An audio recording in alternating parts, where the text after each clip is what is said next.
Et ça, il pourrait y avoir un peu de technique entre guillemets pour pouvoir effectivement rendre notre sommeil un peu plus, je le lise. Mais en fait, bon, c'est un mec qui a écrit un bouquin qui a dit que Ronaldo il faisait ça.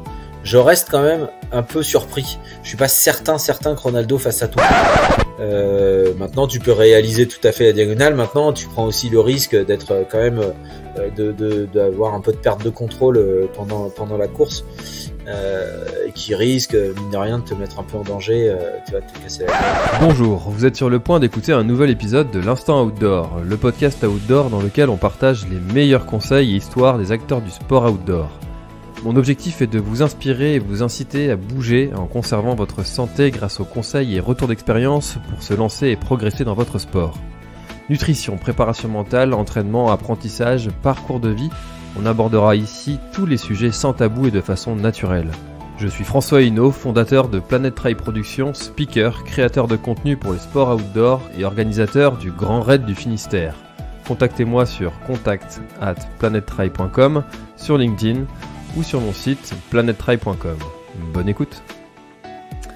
Bon, aujourd'hui je suis avec Rémi Urdiel, un épisode que j'attends depuis longtemps, depuis la conférence auquel j'ai assisté à La Réunion où tu étais intervenant, Rémi, donc une conférence sur le sommeil organisée par Éric Lacroix chez lui dans son établissement de STAPS à La Réunion.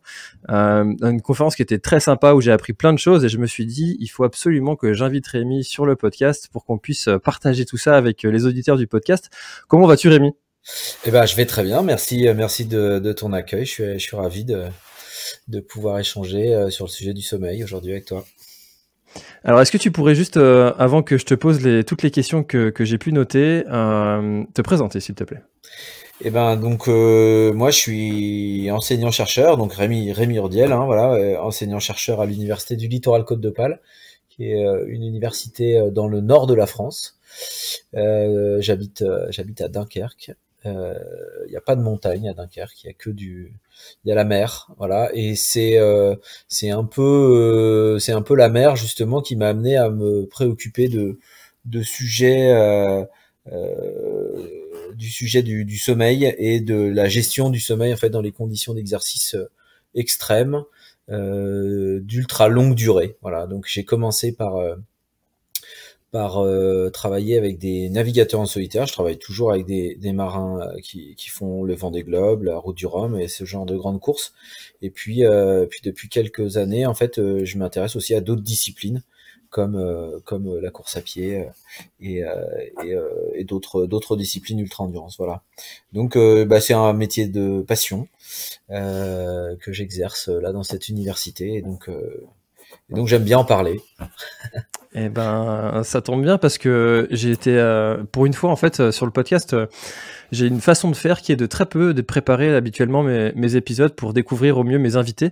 Et là, en fait, j'avais tellement de questions que je me suis dit, je vais quand même les écrire pour éviter d'en oublier. Et j'ai même demandé hier à la communauté qui suit le podcast si eux, ils avaient des questions. Et j'ai été assez surpris du nombre de questions que j'ai pu avoir. Ouais. Alors, je pense qu'on n'aura pas le temps de tout traiter aujourd'hui. Mais en tout cas, on voit que c'est un sujet qui intéresse, qui interpelle. En tout cas, et c'est un sujet qui est relativement problématique en France. Oui, tu veux dire le sommeil pour tout le monde, monsieur et madame tout le monde, Ouais. c'est ça? Oui, bien sûr que c'est un gros problème le sommeil. En fait, on est passé en peu de temps d'un rythme de vie, je vais pas dire campagnard, mais comment dire, rural, quoi, tu vois. C'est-à-dire, en fait, on se levait avec le coq et on se couchait avec le soleil. Et parce qu'on avait une bougie pour s'éclairer. Puis en fait, on est passé en peu de temps avec beaucoup d'électricité, le Wi-Fi, les écrans, tout ça. Le travail qui s'intensifie aussi à certains égards. Et en fait, les temps de transport qui sont hyper longs pour certains d'entre nous. Et en fait, tout ça a une conséquence nette, c'est que ça réduit le temps de sommeil disponible. Et ça, c'est un problème parce que bon, se priver un petit peu de sommeil, manquer un petit peu de sommeil, c'est pas très grave, mais quand ça atteint le niveau actuel, bah ça forcément ça engendre des problèmes de santé. Et donc c'est un problème de santé publique, je pense. Ouais, c'est le PDG de Netflix qui disait que son plus grand concurrent c'était le sommeil. Euh, J'avais trouvé ça génial comme analogie. C'est-à-dire qu'il aimerait ne pas dormir, c'est ça? Non, que justement il aimerait que ses spectateurs, ceux qui regardent Netflix, ne dorment moins. Ah ouais, ouais, Dès ouais, bien sûr, bien sûr. Oui, d'accord. Bah oui, oui, mais non, c'est pas bien, monsieur Netflix. Non. Alors, je suis très intéressé de découvrir justement ces parallèles qu'on peut faire entre la navigation et puis l'ultra trail, le trail en général. J'habite à Quimper aussi, donc tu vois, la Eh navigation bah oui. et ce monde de la mer, je connais un petit peu. Et il y a Laure Jacolo, une de tes confrères, qui travaille aussi sur ce sujet-là avec qui j'ai eu l'occasion d'en parler, pas suffisamment longuement, mais en tout cas, on voit qu'il y a pas mal de similitudes qui peuvent se faire entre le sport, l'ultra trail et la navigation. Et j'ai reçu aussi Stan Turet sur le podcast, qui est un navigateur, et on avait pas mal parlé aussi de justement ces différents parallèles. Mais avant qu'on commence à rentrer dans tous ces sujets de parallèles, et puis concrètement, c'est quoi le sommeil? Pourquoi on en a besoin? Alors le sommeil, en fait, c'est le moment où on va, je vais parler vulgairement, je vais vulgariser, je vais pas parler vulgairement, je vais vulgariser, pardon.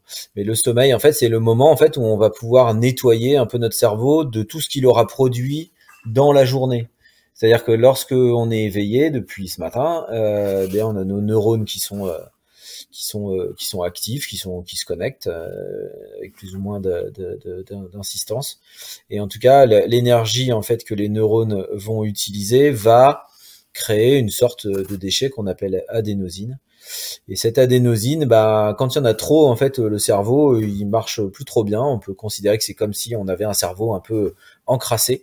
Et donc, le sommeil va permettre un peu de faire le nettoyage, en fait, de cette substance dans un premier temps, bien nettoyer notre cerveau, qu'il soit prêt, en fait, à redémarrer correctement.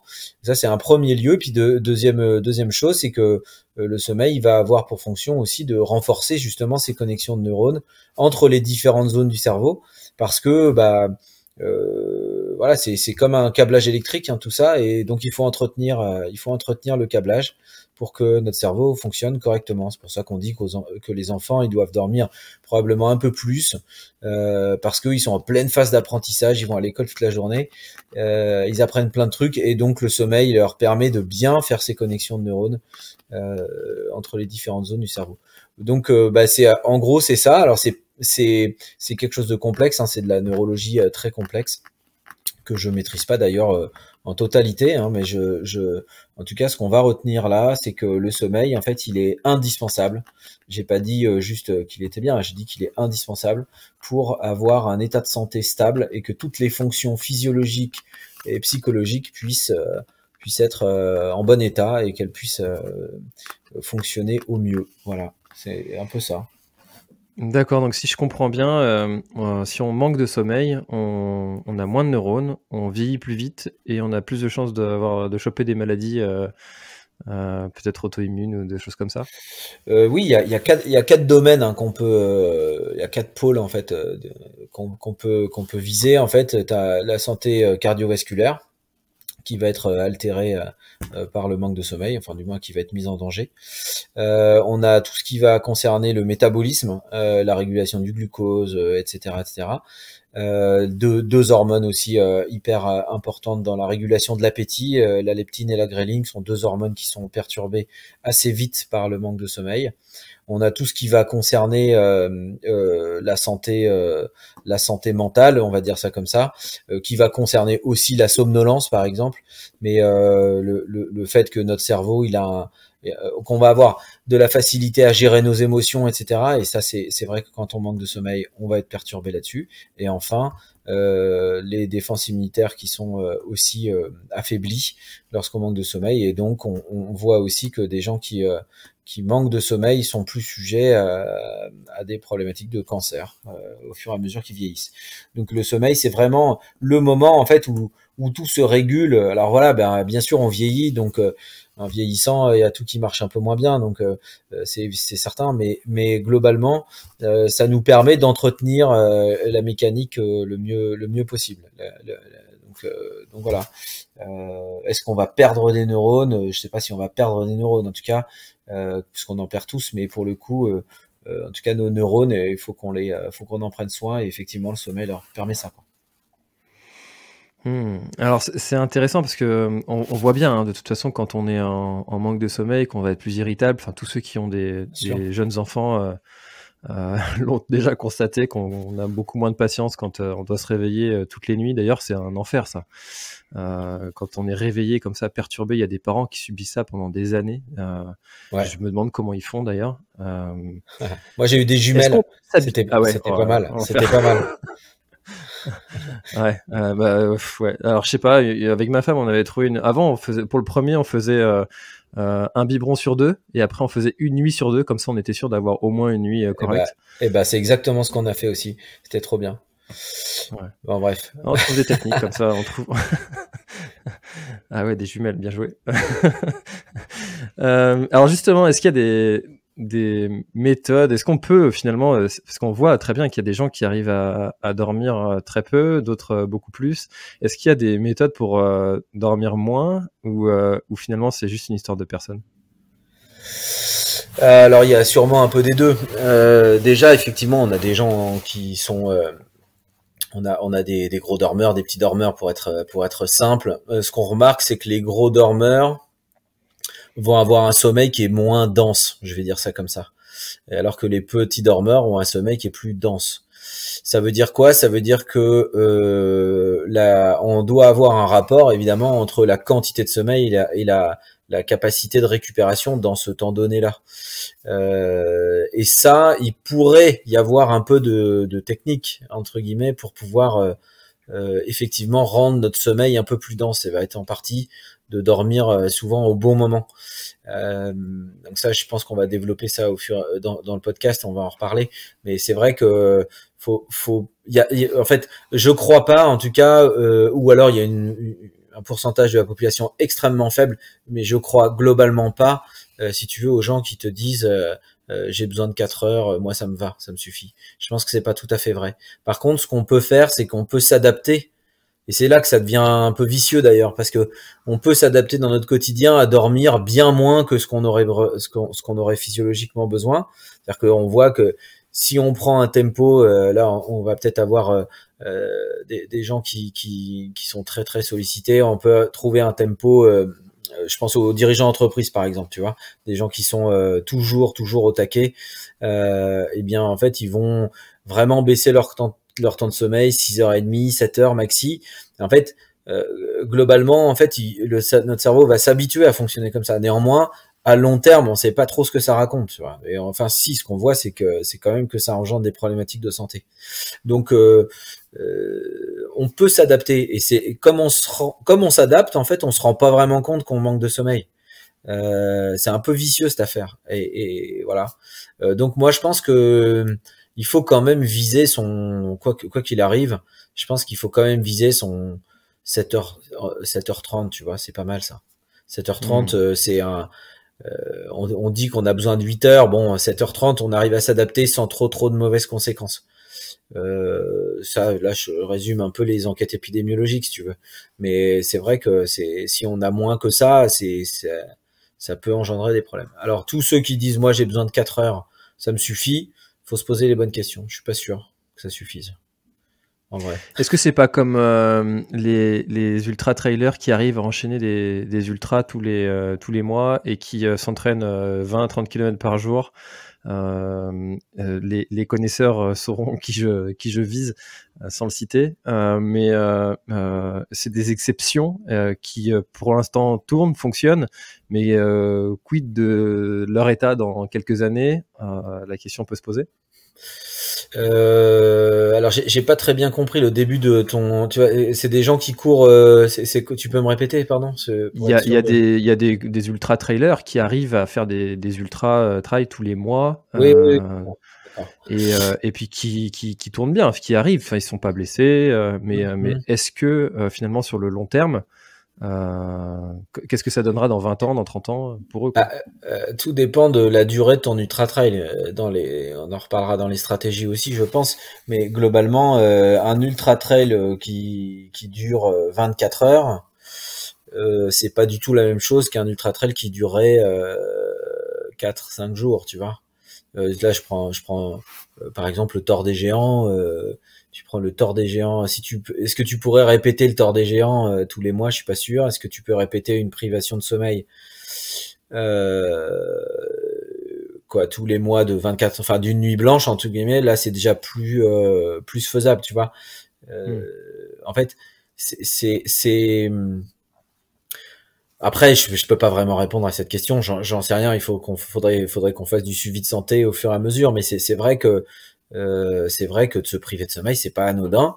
Et surtout quand on va faire des grosses privations de sommeil. Hein. Donc quand on va commencer à se priver de sommeil pendant 60 heures, 65 heures, eh ben tout ça, c'est sûr que pour le répéter, je sais pas trop ce que ça pourrait donner en termes de santé.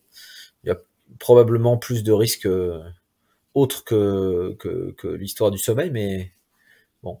Alors l'avantage quand même quand on est un ultra trailer, c'est qu'on est sportif. Donc en fait, on développe aussi un certain nombre de protections grâce à l'activité physique, tu vois.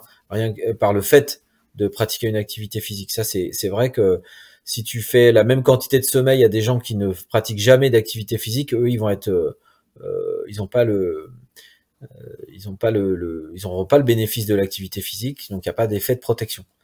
Voilà. Maintenant, effectivement, le sportif, il a besoin de sommeil, il a besoin de même presque plus de sommeil parce que il abîme tout et qu'il faut laisser le temps de récupérer. Donc c'est un point important. Bah, s'il se blesse pas, c'est qu'il se gère pas mal hein, quand même, sûrement, déjà à court terme. Bien sûr. Oui, et puis c'est que il y a toujours dans tout des exceptions qui confirment la règle, mais faut éviter d'en faire des généralités. Justement, j'entendais ce matin, j'en parlais avec un ami au CrossFit, Cristiano Ronaldo qui fait un entraînement très spécifique avec 1 heure et demie de sommeil. Il s'entraîne, il mange, il redort 1 heure et demie, il s'entraîne, il mange, il dort, et il fait ça tout le temps, toute l'année. C'est quoi cette technique là? Il y a des techniques comme ça qui existent? Alors ça c'est bon. Oui, le bouquin. D'ailleurs, je l'ai pas encore lu, mais faut que je le lise. Mais en fait, bon, c'est un mec qui a écrit un bouquin qui a dit que Ronaldo il faisait ça. Je reste quand même un peu surpris. Je suis pas certain que Ronaldo fasse ça tout le temps. Qu'il ait pu tester, c'est possible. Qu'il ait été conseillé pour faire ça de temps en temps, why not. Tout le temps, je suis pas sûr. Ça demanderait vérification. Alors, je sais pas si t'as le 06 de Cristiano Ronaldo, mais on peut lui demander si Ça viendra. Voilà, si t'as le contact. Non, je blague, mais il faut qu'on fasse attention avec ce genre de choses-là. Pourquoi je te dis ça? C'est qu'effectivement, il existe des techniques qui s'appelle Polyphasic Sleep, donc le sommeil polyphasique. Donc si tu vas dans ton moteur de recherche préféré, que tu tapes Polyphasic Sleep, tu vas tomber sur des gens qui ont essayé, qui ont suivi un programme. Le premier qui a fait ce genre de programme, il s'appelle Claudio Stampi. Et en fait, Claudio Stampi, il avait l'idée que si effectivement on gérait bien notre sommeil, on pourrait dormir moins sans en avoir d'effets délétères, si tu veux. Et en fait, si tu vas sur le net et que tu regardes les gens qui ont fait ça, en fait, j'arrive jamais.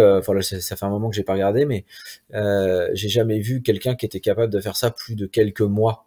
En fait, il y a deux raisons à ça. Je pense quand même que mine de rien, le sommeil polyphasique poussé à l'extrême comme ça, de faire des siestes d'1 heure et demie, de se réveiller, de machin, etc. Bah, je pense qu'en fait, quand même, c'est fatigant pour des raisons aussi un peu physiologiques. Enfin, ouais, globalement, c'est quand même fatigant. Et ensuite, d'un point de vue social, hein, tu vois. Oui, c'est ce que j'allais dire. On est en décalage avec la société. Qu'est-ce que tu fais 3 heures du matin debout et que font les gens pendant que tu dors voilà, dans la journée. Donc je suis pas sûr que le jeu en vaille la chandelle. Par contre, s'inspirer effectivement de ça pour des sports extrêmes, bien entendu, que ça c'est fondamental. Et les marins savent très bien l'utiliser. Les trailers commencent à de mieux en mieux savoir l'utiliser, mais Mais globalement, oui, ça peut être une stratégie qui, dans un laps de temps donné, c'est-à-dire entre une ligne de départ et une ligne d'arrivée, oui, je pense que ça peut être, c'est par contre fondamental de comprendre comment ça fonctionne et de pouvoir l'utiliser. Mais dans notre vie de tous les jours, à long terme, faire toute notre vie comme ça, j'y crois pas une seconde.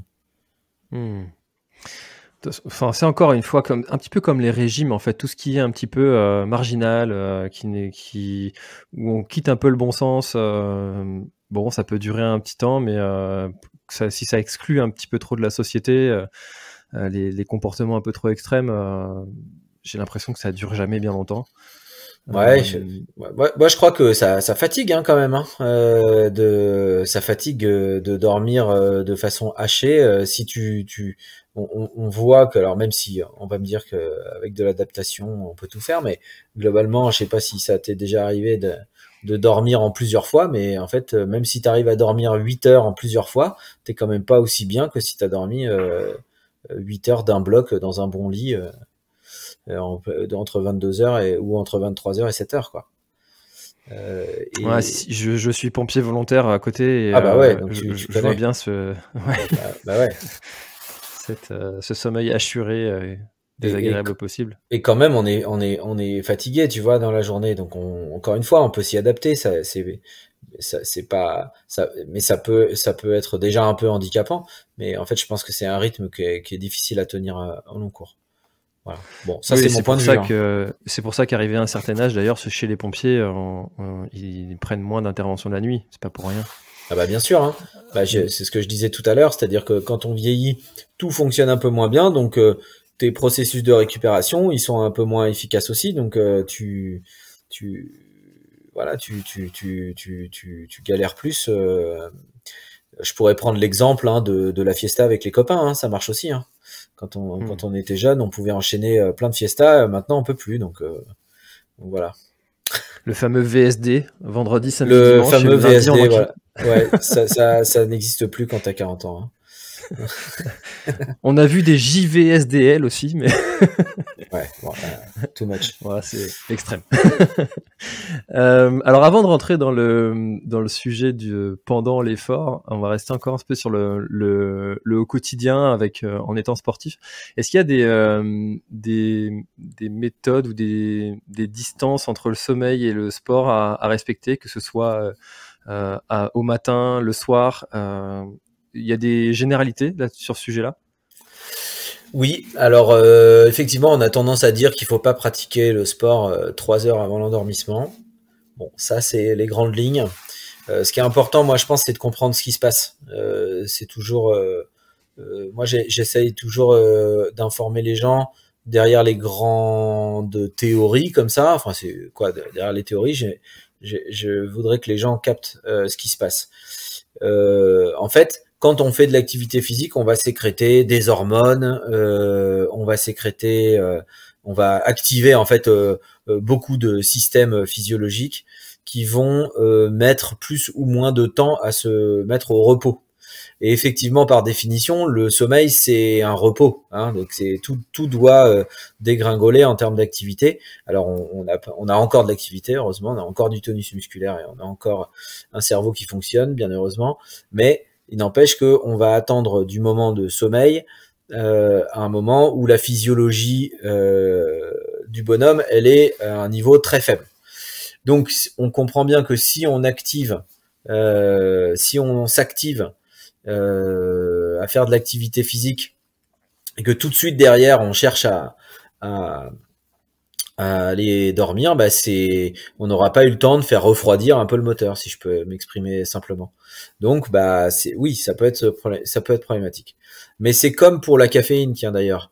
En fait, il y a des gens chez qui, en fait, le retour au calme, je dirais, il est plus ou moins rapide. Donc déjà, ça veut dire qu'il faut se poser les questions par rapport à soi. C'est bien les grands principes, mais je crois qu'il faut quand même chercher à se les adapter à soi.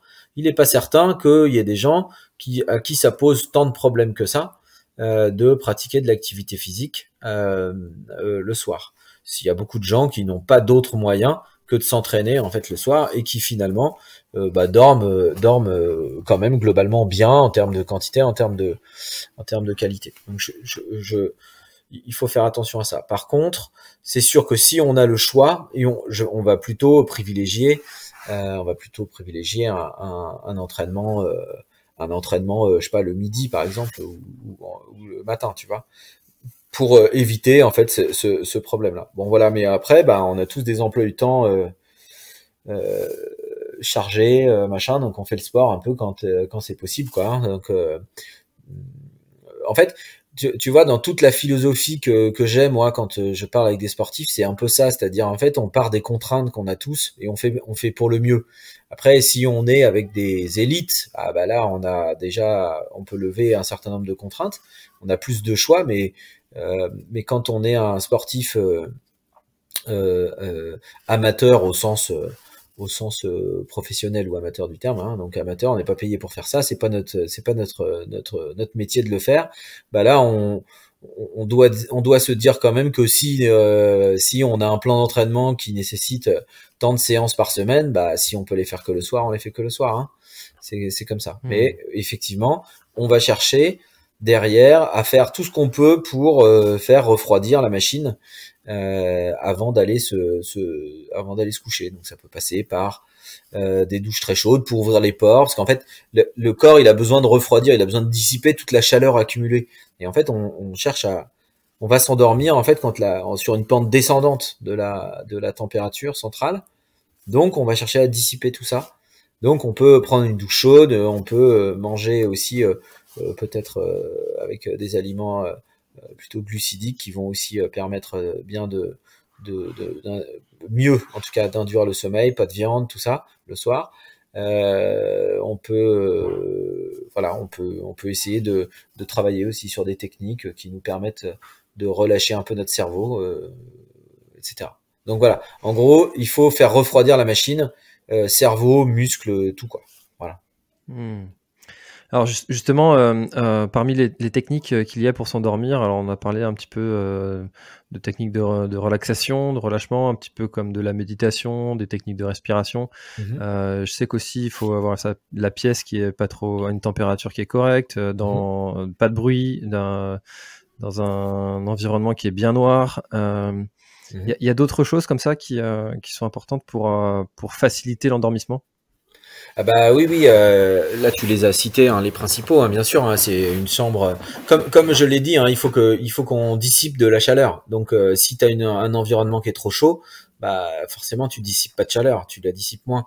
Donc forcément une chambre fraîche va permettre d'évacuer plus facilement en fait la chaleur qu'on a au niveau central. Donc ça c'est quand même un point important. Et deuxièmement, bah oui, l'environnement noir, c'est extrêmement important parce que la lumière va avoir une action sur une hormone qui s'appelle mélatonine. Ça, je pense qu'on en reparlera aussi tout à l'heure dans les stratégies, mais la mélatonine, c'est une hormone qui va nous permettre de nous faire dormir correctement. Et donc si on n'est pas dans le noir, qu'on a de la lumière, c'est un peu la même chose avec les écrans d'ailleurs. Bien, du coup, on va pas avoir ce bel effet de la mélatonine.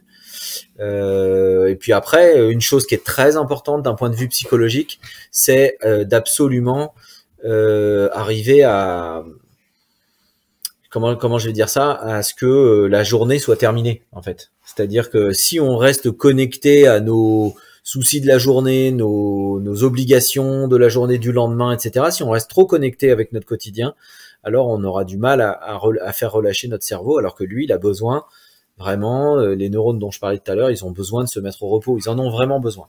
Donc voilà, ça c'est un peu les 3 points. C'est les 3 points, la température, le noir total, et puis un moment où on a la possibilité de poser le cerveau et dire ok, ma journée elle est terminée, maintenant c'est le temps où je vais prendre soin de mon sommeil et soin de mon repos, quoi. Ouais, et puis pour tous ceux qui ont du mal à faire ça, la méditation est efficace, hein. Ça apprend justement à son esprit quand on sent qu'il s'égare, à le ramener sur juste sa respiration. Et pour tous ceux qui ont le cerveau comme ça, qui turbine quand ils sont allongés, ça peut être une bonne idée d'essayer, au moins, essayer. cette technique. Ouais, il y a plein de techniques. Tu vois, moi, j'utilise quand des fois je me réveille la nuit. Enfin, je suis comme tout le monde. Hein, c'est pas parce que je travaille sur le sujet que je fais mieux que tout le monde, mais globalement, quand moi, j'ai jamais de problème pour m'endormir, mais des fois, je me réveille à des heures où c'est pas du tout l'heure de se lever. Puis, si j'ai mon cerveau qui se met un peu trop en route, hop, je fais de la technique de respiration abdominale. Donc ça, c'est mon truc. Enfin, moi, ça me va bien. Et c'est important d'ailleurs de trouver son truc. Mais je fais de la respiration abdominale, je pense en 5 secondes, je suis reparti.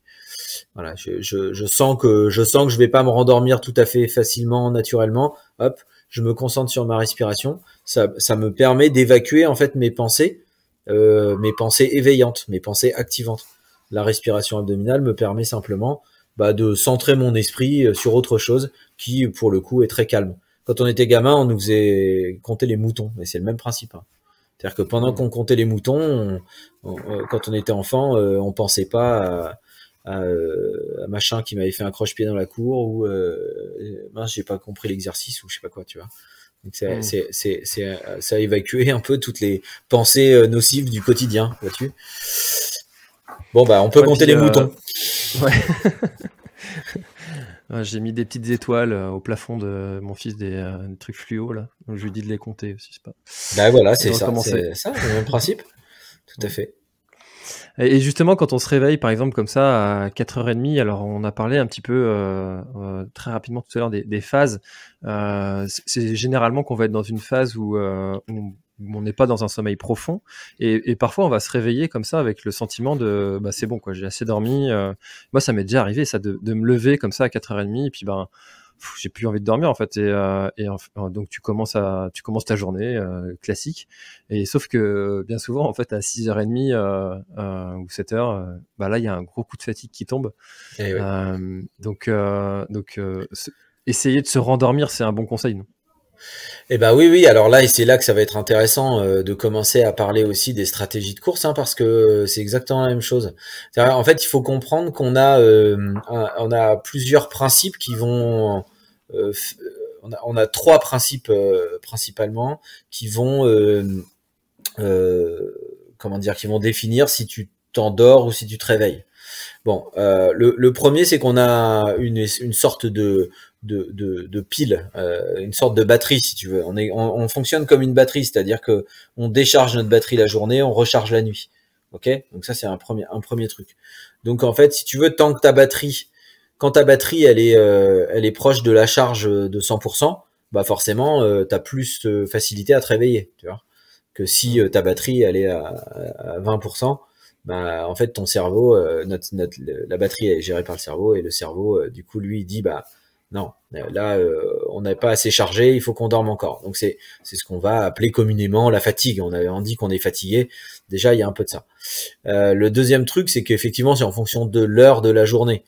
On a vu que si tu fais une nuit blanche par exemple, tu vois bien que la nuit c'est toujours plus compliqué de rester éveillé que en pleine journée. Ça c'est évident, ce sera pour tout le monde.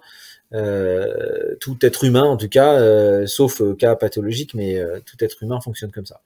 Donc ça, c'est 2 principes qui fonctionnent différemment, mais qui vont contribuer au sommeil nocturne. Sauf que il y a un 3e truc, et c'est ce que tu évoques, c'est que dans la période nocturne, on a aussi un rythme qui revient un peu plus régulièrement, qu'on dit ultradien. C'est un rythme qui dure environ 1h30. 90 minutes, et c'est ce qu'on appelle les cycles de sommeil. Et c'est-à-dire qu'en fait, notre cerveau, il ne reste pas pendant notre sommeil, il reste pas dans un état stable. C'est pas on-off, tu vois. C'est-à-dire qu'en fait, lui, il va pas arrêter de modifier son état pour faire tout ce qu'on a dit au début du podcast, c'est-à-dire nettoyer, renforcer les neurones, etc. Donc lui, il va changer d'état, il va changer de fonctionnement, il va faire son petit travail. Et à la fin de chaque cycle, en fait, on a une période d'éveil naturel. C'est-à-dire qu'en fait, notre cerveau, clac, il se réveille. Alors, soit notre pile, elle est encore déchargée, et puis du coup, elle est suffisamment déchargée, on va dire, pour que le cerveau, il dise, ah ouais, attends, on se réveille, c'est normal, mais notre pile, elle est pas assez déchargée, elle est encore trop déchargée, alors du coup, je m'en vais, je repars dans le sommeil. Si notre pile, elle a déjà une bonne charge, alors du coup, c'est plus difficile de repartir dans le sommeil. Par contre, par contre, en fait, ce que tu racontais et ce que tu as vécu, c'est qu'en fait, probablement, ta pile, elle était quand même pas bien rechargée à fond. Bon, elle était à 80%, tu t'es levé en disant ouais, ça va le faire. Puis en fait, à 7 heures, t'as eu un petit rappel, qui t'a dit mais non, mais la pile, elle était pas du tout déchargée là. Elle était pas rechargée, pardon. Et donc voilà. Donc ça, ce qui est intéressant, c'est de noter en fait qu'il y a, on est jamais, notre cerveau, il est jamais dans un état stable, même la journée. On voit bien que même dans la journée, il y a des moments où on est super actif, super alerte. Puis il y a des moments où on va se mettre à bâiller, on a du mal à se concentrer, etc. Et on voit bien, hein, 14 heures là, c'est après manger par exemple, c'est un moment parfait pour le sentir ça. Mais il y en a d'autres. Si chacun fait attention, en fait, toute la journée, on a des variations comme ça, et c'est ce qu'on appelle le rythme ultradien et qui est extrêmement important aussi à prendre en compte dans les ultras. Alors justement, on va arriver justement sur cette phase juste avant une course. Donc tu nous disais que on avait un stock de sommeil, enfin du moins une batterie. Est-ce que avant une course, c'est une bonne idée d'essayer de faire le plein de ce stock-là, de recharger cette batterie, d'essayer de l'emmener à 120%, voire plus, si on sait que derrière on va avoir une mauvaise nuit, voire deux. Ah bah très clairement, oui. À partir du moment où, quand tu vas rester éveillé, tu vides ta batterie, si tu sais que tu vas vider ta batterie pendant 48 heures, bah t'as intérêt à avoir ta batterie pleine au départ. Enfin, tu vois, j'espère que c'est assez normal, assez clair en tout cas ça. C'est-à-dire est-ce que c'est possible de l'amener plus haut? C'était surtout ça ma question, de recharger plus des stocks. Comment... Eh bien non. Ben non, puisque une batterie, regarde la batterie de ton téléphone, tu peux pas l'emmener à 110%. Ce serait bien, mais on n'y arrive pas. Donc quand c'est à 100%, c'est à 100%. En fait, ce qui est difficile dans notre quotidien, ça reboucle avec ce qu'on a dit au tout début du podcast. C'est-à-dire que dans notre quotidien, en fait, on est toujours un petit peu privé de sommeil. Même si on prend soin de son sommeil, on a toujours une petite dette de sommeil qui traîne. C'est-à-dire que notre batterie, elle est jamais en fait à 100%. Ou c'est très rare. Donc avant une course, on a tout intérêt à prendre soin de notre sommeil. Alors il y en a qui appellent ça banking sleep, donc c'est le fait de banquer, d'accumuler du sommeil avant les courses. Donc bien sûr que c'est important, c'est-à-dire d'essayer de se laisser une opportunité de sommeil, c'est-à-dire de se coucher plutôt tôt et de se lever plutôt tard, de se laisser bien du temps pour pouvoir accumuler le plus de sommeil possible. Maintenant, physiologiquement parlant, notre batterie, elle a une capacité, notre batterie personnelle, elle a une capacité, et on peut pas dépasser cette capacité, tu vois. Donc vraiment comme un téléphone. Maintenant, encore une fois, dans notre quotidien, on a plutôt tendance à avoir une batterie à 90%, admettons, tu vois, j'en sais rien, je dis 90%, mais pour qu'on comprenne que on n'est jamais plein. Et c'est vrai que quand on sait qu'on va se priver de sommeil pendant une période, voilà, de compétition par exemple, eh bien c'est important d'essayer de tout faire pour pouvoir accumuler ce sommeil manquant, de récupérer en fait, de rembourser sa dette de sommeil en fait, en d'autres termes, et partir avec sa batterie à 100%. C'est-à-dire que toutes les autres stratégies qui vont est-ce que je dois essayer de faire des siestes, me priver de sommeil, tout ça, non, ça ne fonctionne pas, et c'est pas ça qu'il faut faire. Il faut dormir comme un bébé, avec le moins de stress possible. Et c'est vrai que si on a un gros objectif, par exemple, un gros objectif sportif, l'objectif de sa saison, moi j'aime bien l'idée que les gens prennent quelques jours de vacances avant, quoi, tu vois, si c'est possible, pour essayer de vraiment de se mettre dans un mode le plus zen possible et avec le plus de temps de repos possible. Ouais, ça c'est sûr. Ouais, notamment sur la Diagonale des Fous, on a vu des gens qui sont arrivés le mercredi pour un départ le jeudi soir. C'est pas forcément une belle idée. Hein. Bah a priori ça doit passer, hein, quand même, de temps en temps pour certains, tu vois, mais Mais bon, c'est dans quelles conditions, quoi. Tu vois, après, c'est toujours la même chose. Hein, en fait, le corps humain, il a quand même des ressources absolument incroyables. Donc, on peut arriver à tout faire. Maintenant, pour moi, c'est une prise de risque aussi. Alors, bah, attends, t'as des gens qui peuvent pas faire autrement. Hein, aussi, c'est Bien sûr. génial d'aller faire la diagonale des fous, même si t'arrives la veille. Hein. Mais c'est vrai que c'est pour ça que je te dis en termes d'objectifs sportifs aussi. Si tu as euh, un objectif sportif et que tu cherches à une performance, bon bah là c'est très net. Je pense que ça, la performance, tu peux pas la faire si t'arrives la veille pour le lendemain à la diagonale, c'est sûr. Maintenant, tu peux réaliser tout à fait la diagonale. Maintenant, tu prends aussi le risque d'être quand même d'avoir un peu de perte de contrôle pendant la course, et qui risque mine de rien de te mettre un peu en danger. Tu vas te casser la gueule. Voilà, donc c'est à éviter. Maintenant, bah, quand on n'a pas le choix, vaut mieux aller faire la diagonale, même en n'ayant pas dormi, même en arrivant la veille, si tu veux. Mais c'est vrai que l'idéal serait de prendre la semaine de vacances à La Réunion avant. Ça serait pas mal. Ouais, surtout que ça vaut le coup une petite semaine de vacances à La Ah bah Réunion c'est pas aussi. mal, hein, c'est sûr, hein, c'est sûr. Puis on s'acclimate à la chaleur aussi, c'est important. Aussi, ouais. Les premiers jours à La Réunion, c'est pas très facile. Il faut un peu de temps, même pour dormir d'ailleurs, de s'acclimater. Au bout de quelques jours, ça va beaucoup mieux, mais ouais, bon, voilà. Et justement, alors la diagonale en fait partie de ces courses-là. Il y a la TDS aussi et d'autres qui ont des départs comme ça, alors soit en fin de soirée, soit même vers minuit. Est-ce que, parce que normalement à cette heure-là, c'est à une heure où on va se coucher. Alors il y a l'adrénaline du départ qui nous aide à être maintenu un peu en éveil, mais personnellement, 2-3 heures après, j'ai du mal. Mhm. Quand on arrive vers les 3 heures, y a tout de suite l'adrénaline qui est un petit peu redescendue et puis on rentre dans sa course et là il y a un moment où c'est dur. Est-ce que dormir avant, en amont, faire une grosse sieste, c'est des choses qui peuvent être recommandées la veille, si on peut? Oui, oui, bah ça rejoint ce qu'on vient de dire, c'est-à-dire que tout ce que tu vas pouvoir accumuler de sommeil avant le départ, moi je pense que c'est bien de le faire. Forcément, tu remplis ta batterie, vraiment, tu branches ta batterie pour qu'elle soit rechargée. Donc avant, c'est très bien. Après, bah c'est pas du tout étonnant de ce que tu évoques, c'est pas du tout étonnant, puisque comme je l'ai dit tout à l'heure, on a un principe. En fait, on a une horloge biologique, si tu veux, qui est dans la tête. On a déjà tous entendu parler de ce terme-là, sans vraiment peut-être savoir exactement à quoi ça correspond.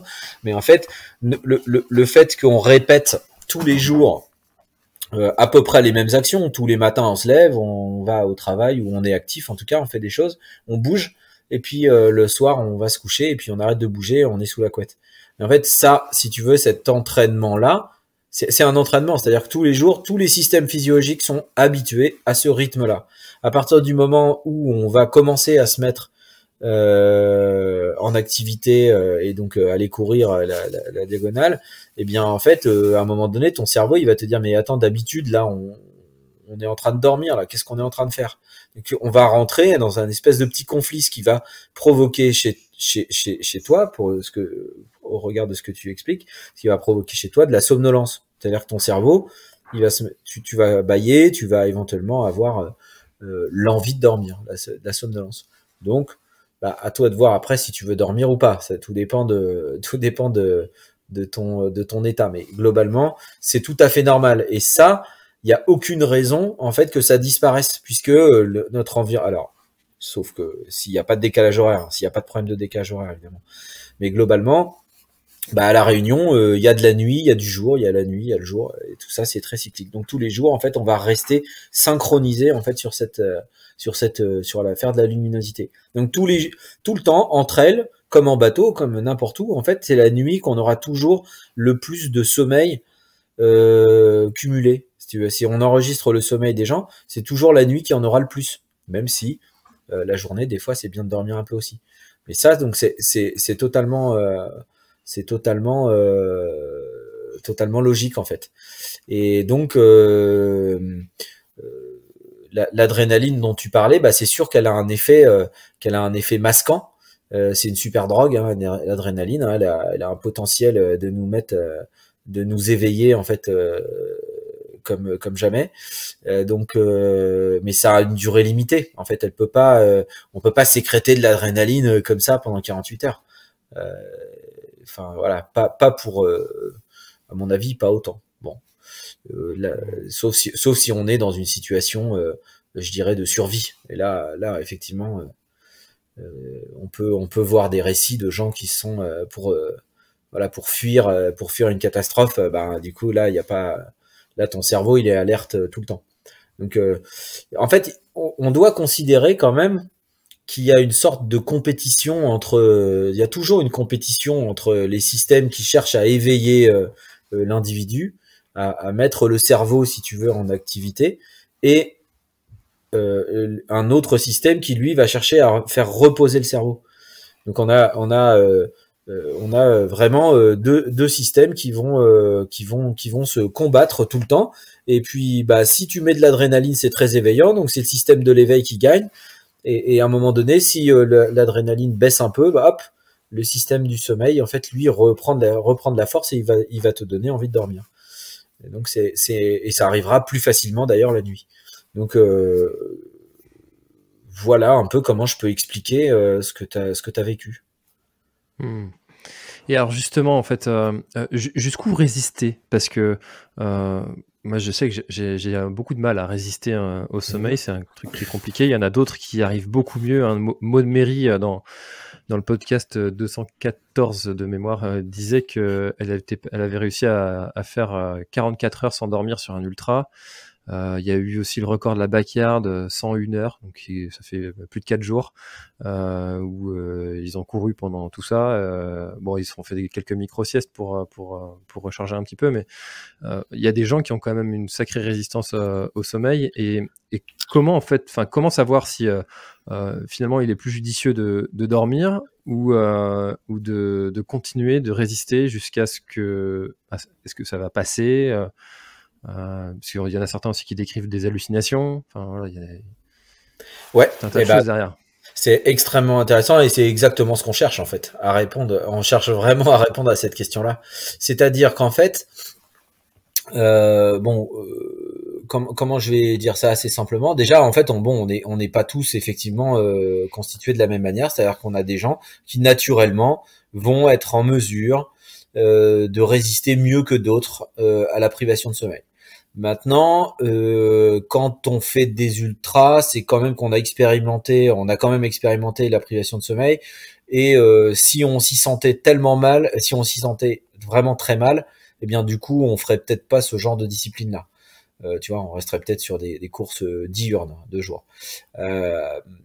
Donc bon, ça c'est un premier point. Donc le deuxième truc, c'est que on a l'aspect motivationnel qui est absolument incroyable et qui comme je parlais de l'adrénaline tout à l'heure, l'aspect motivationnel, l'aspect la motivation de gagner ou de réussir à être dans son timing et compagnie.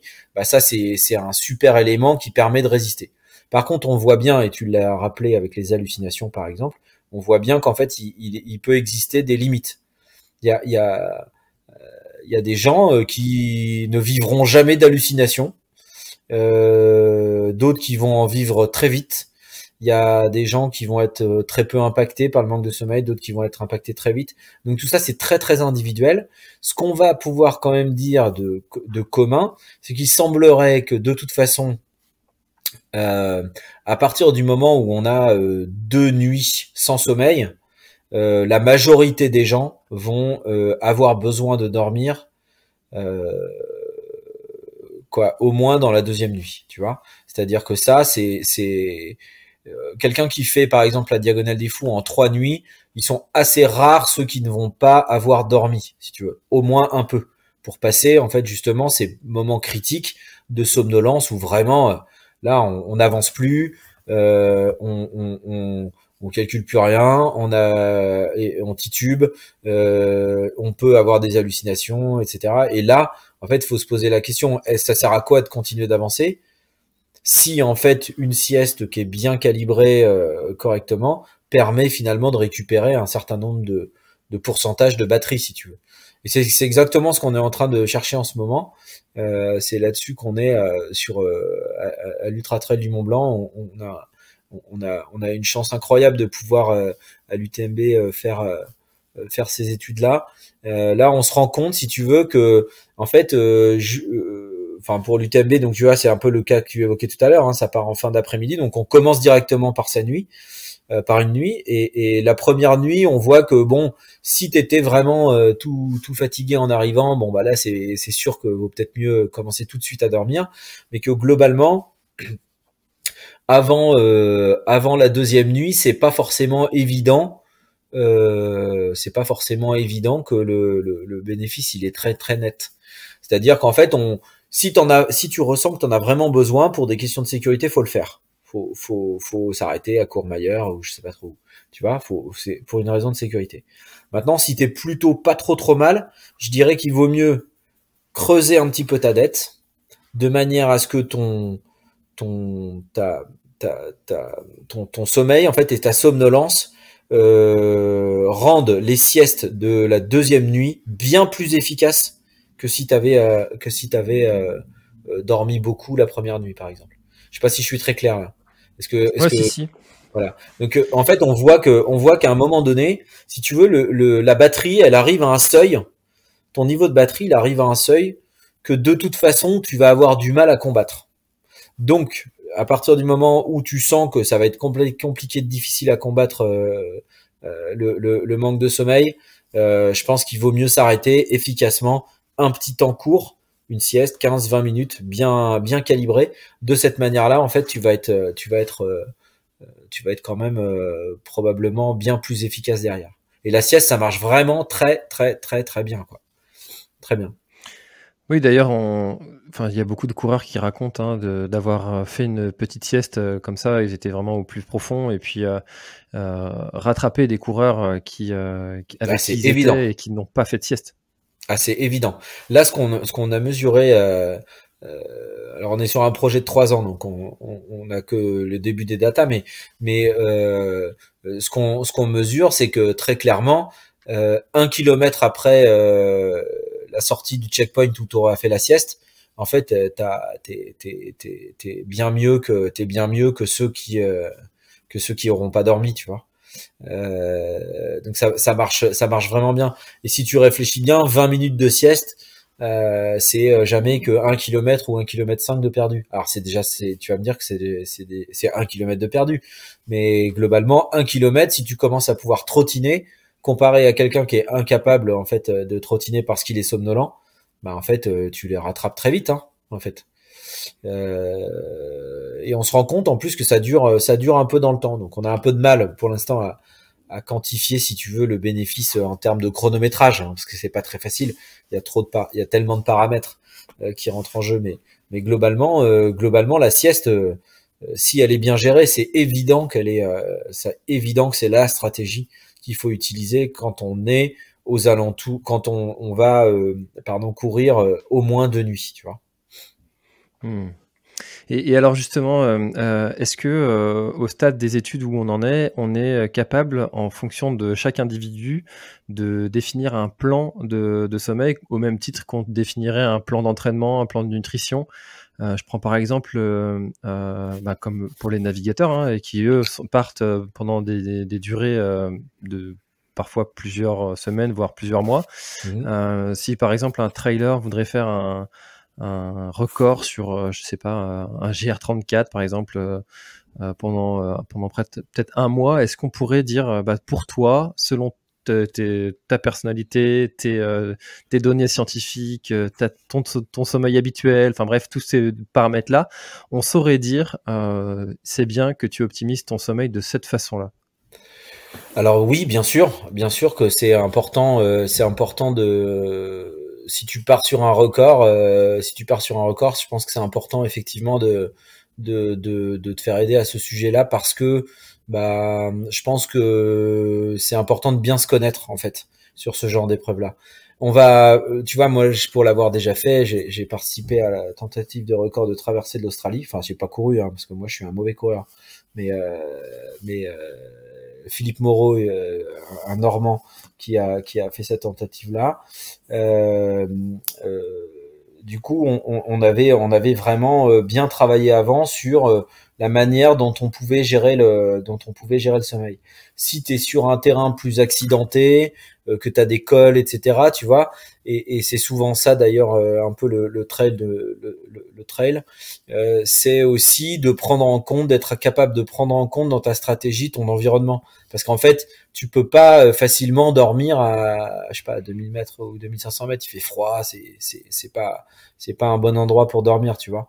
Donc en fait là sur un record, il faut arriver à coupler en fait, si tu veux, la physiologie, ce qu'on pourrait faire de mieux en termes de physiologie pour le bonhomme. Donc il faut connaître la personne concernée pour pouvoir l'aider correctement. Mais ça, il faut qu'on arrive à le mettre en phase avec son environnement. Et c'est ça en fait pour moi la stratégie au final. C'est les meilleures stratégies, c'est celles qui vont permettre de dire ok, je me connais. Je sais que, comme tu l'as dit tout à l'heure, bah moi à 3 heures du matin, la première nuit, j'ai un énorme coup de pompe. Euh, voilà, et puis le lendemain, ça va revenir comme ça. Et je me connais tellement bien que j'ai cette expérience euh, de, de, de moi-même en privation de sommeil, et j'essaye de trouver la meilleure stratégie au regard de ça vis-à-vis des checkpoints, des passages dans les cols hauts, enfin dans les cols, pardon, dans les points bas, etc. Et ça, je pense que ouais, je pense que ça c'est important en fait de le faire. Hein. Les marins dont tu parlais, en fait, bah oui, bien sûr, on fait de la physiologie, on essaye de les aider en fait à bien se connaître, de dire bon bah tiens, toi, c'est à peu près comme ça que tu fonctionnes. Il y a des gens qui aiment pas être très cramés en fait entre guillemets, ils aiment pas être très somnolents, d'autres que ça dérangera moins. Moi, je pense que le sportif après, bah on doit comment dire, le laisser être qui il veut être, mais on va essayer quand même de l'aider à cadrer, bien se connaître pour pas qu'il tombe du mauvais côté, qu'il perde pas le contrôle de son sommeil, qu'il perde pas le contrôle de ses performances, mais que ce soit une stratégie et non pas quelque chose qu'on prend de plein fouet comme ça. Ah merde, je suis somnolent, ben c'est bon, bah, qu'est-ce que je fais? Et ça, c'est un peu le reproche que j'ai à faire au trailer d'une manière générale. Enfin, c'est pas un reproche, mais je pense qu'il y a un petit axe de progression pour bon nombre de trailers. C'est que si tu leur demandes bah, ta stratégie de sommeil sur cette course, ça va être quoi? Bah, je sais pas, on verra. Voilà. Et ça, moi, je trouve que c'est pas bien. Tu vois, il faut avoir une stratégie. C'est-à-dire même si la stratégie en fait elle est pas figée, et que en fait au fur et à mesure de la course, en fonction des événements de la course, bah on doit pouvoir la modifier si tu veux. Mais globalement qu'on ait un plan de route, et ce plan de route, bah il doit être basé un peu sur l'expérience. Donc voilà, moi je sers à ça, enfin on sert à ça nous quand on aide des sportifs, c'est-à-dire à essayer de les aider à se connaître d'une part, ça c'est la première chose, avoir les repères qui leur permettent de dire ah ouais, non là je suis vraiment, mon niveau de batterie il est vraiment trop faible, je pourrais jamais aller au bout de la course dans cet état-là, parce que bah si tu te mets le pied dans entre deux cailloux et que c'était pas le bon endroit, bah tu te fais un genou ou tu te tords une cheville et puis ta course elle est terminée. Donc on va essayer surtout d'éliminer ça, les éléments de sécurité, enfin quoi, de renforcer les éléments de sécurité.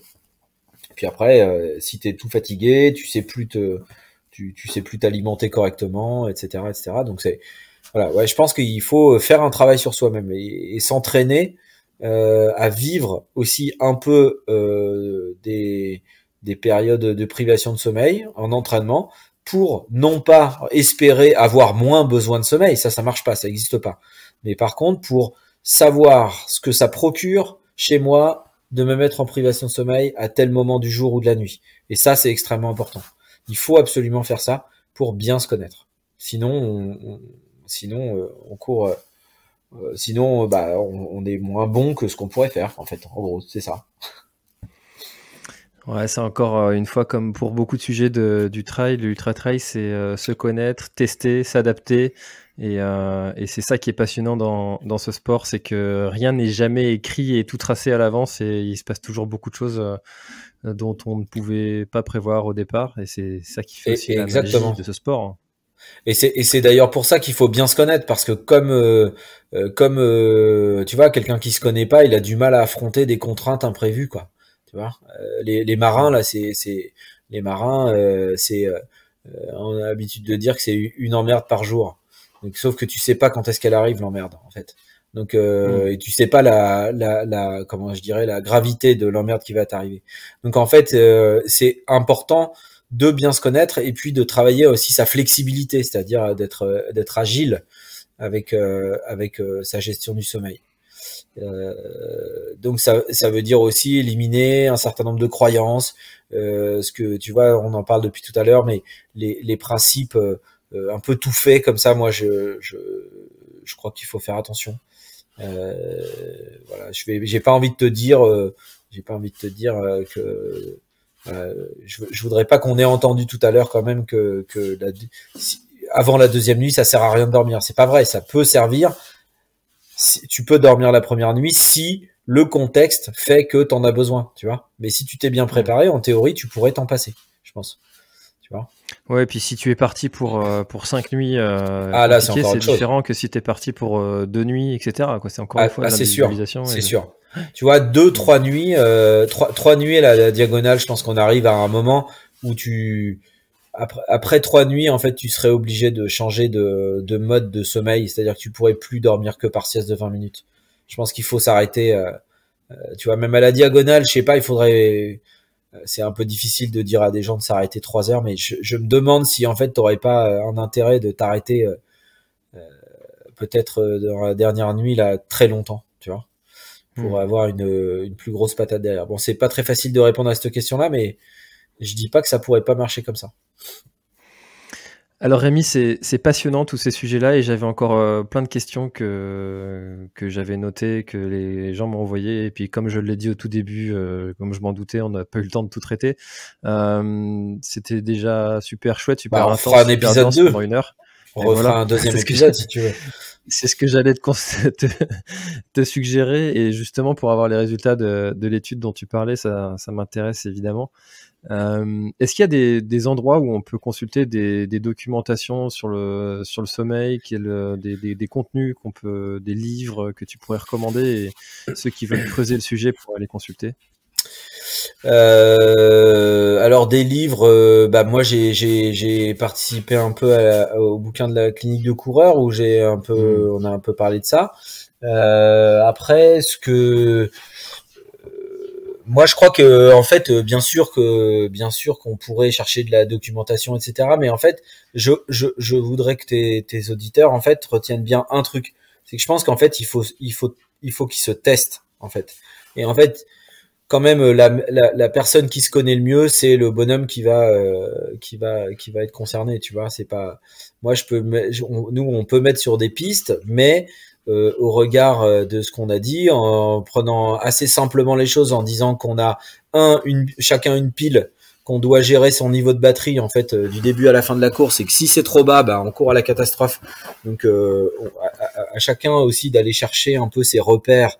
Qu'est-ce qui me fait dire que je suis trop fatigué ou pas? L'hallucination par exemple, pour moi c'est pardonne-moi, je vais dire un gros mot, mais c'est de la merde de faire de l'hallucination.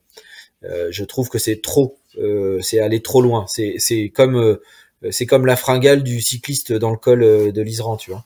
Pour moi, ça doit pas avoir lieu d'être. Donc, première chose, la gestion de sa pile. La deuxième chose, c'est de se rendre compte qu'on a un cerveau qui est instable, qui est pas dans un état stable tout au long du jour et de la nuit. C'est-à-dire qu'on a des variations, des moments en fait où notre cerveau il va nous appeler à dormir, d'autres moments où on va être plutôt bien en forme.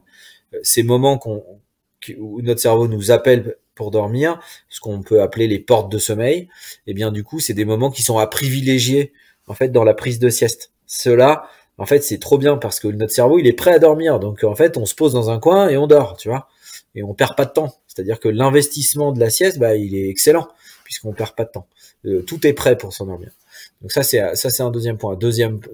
Troisièmement, c'est de planifier. Je pense quand on parle d'une course, c'est quand même d'un peu de planifier, c'est-à-dire de dire ok, je me connais, je sais que je vais avoir un coup de barre à 3 heures du matin. Ok, je serai où à 3 heures du matin?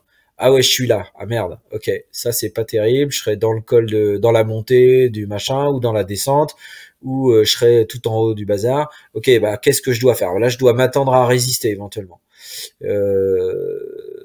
Quelles conséquences ça aura? Bah peut-être que du coup ça va creuser. Voilà. Donc en fait, en gros, c'est assez individuel et pas forcément très simple de construire des stratégies dans un bouquin.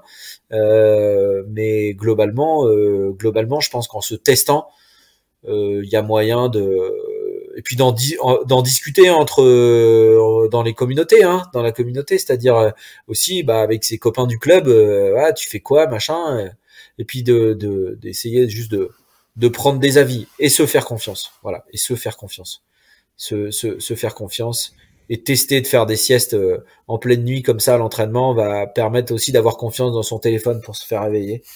Parce que ça c'est un vrai sujet. Si tu t'endors pas, c'est parce que t'as peur de pas te réveiller. Donc souvent c'est ça. Et puis vous avez peur de pas arriver à repartir. Ouais. Et ouais, c'est ça. 20 minutes, t'as aucun problème. Tu peux repartir sans problème. Il va te falloir quelques petites minutes là pour un peu émerger et repartir à 100%. Mais globalement, 20 minutes, tu risques rien. Donc ça c'est bien. Si tu faisais 30, 40, 50 minutes, là je sais pas trop, mais 20 minutes tu risques que dalle, t'auras pas de soucis. Et par contre, il faut tester son téléphone qu'on a mis juste à côté de son oreille et on accepte de s'endormir un peu tout sec au bord du chemin. Ouais, c'est ça le sport aventure. C'est ça qui est génial d'ailleurs. Je pense que c'est pour ça que tout le monde fait ça. Ouais, et puis sur les bases vie, il y a toujours un bénévole qui est là pour réveiller les coureurs quand ils en ont besoin. Enfin, c'est génial. Bon, voilà. Merci beaucoup Rémi. C'était passionnant et puis écoute, je te dis à bientôt dans un peut-être nouvel épisode du coup. Avec plaisir. Merci encore et à bientôt. À très bientôt, au revoir. Merci d'avoir écouté cet épisode de l'Instant Outdoor. J'espère qu'il vous a plu.